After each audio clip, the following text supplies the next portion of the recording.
பிதாவிடத்திலிருந்து எல்லா நன்மைகளும் வருகிறது. ஆனால் எல்லா தீமைகளும் சாத்தான் கொண்டு வருகிறான். ஆனால் நாம் நேசிக்கிற இயேசு கிறிஸ்து, பிதா, சுதன், பரிசுத்த ஆவி, 3 பேரும் ஒரே தேவன். ஆனால் கிறிஸ்துவுக்குள்ளாக பூமியிலே சகல நன்மையையும் நாம் பெறுகிறோம். நம்முடைய பாவங்கள் மன்னிக்கப்பட்டது. நம்முடைய வியாதிகளை அவர் சுமந்து கொண்டார். எங்கள் தேவைகளெல்லாம் அற்புதமாய் சந்திக்கிறார். ஆனால் எப்பொழுதும் எல்லா நன்மையும் தேவனிடத்திலிருந்து வருகிறது. ஆனால் இடம் கொடுக்காதீர்கள் சாத்தானுக்கு. எதிர்த்து நில்லுங்கள்.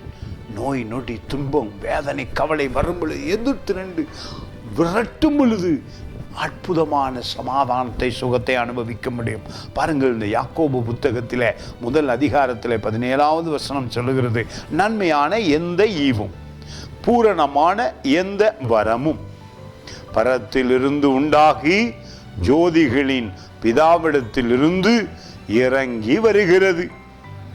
அவரிடத்தில் யாதொரு மாறுதலும் யாதொரு வேற்றுமையின் நிழலும் இல்லை. அவர் உங்களை நேசிக்கிறார்.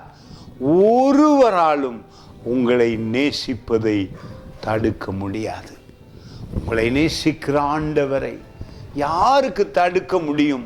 நன்மைகள் உங்களுக்கு வராமல் இருக்க. அவர் அற்புதர், அதிசயமானவர்.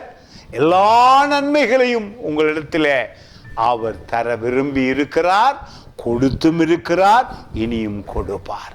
இந்த நாளிலே அவரிடத்தில் நீங்கள் உங்கள் உள்ளத்தை ஒப்பு கொடுத்து சொல்லுங்கள், நான் உம்மிடத்தில் வரும் சகல நன்மையும் ஏற்றுக்கொள்கிறேன், ஒருபோதும் தீமையை அனுமதிக்க மாட்டேன், எதிர்த்து நிற்கின்றேன், நன்மைகளை அனுபவிப்பேன் என்று சொல்லுங்கள். God bless you.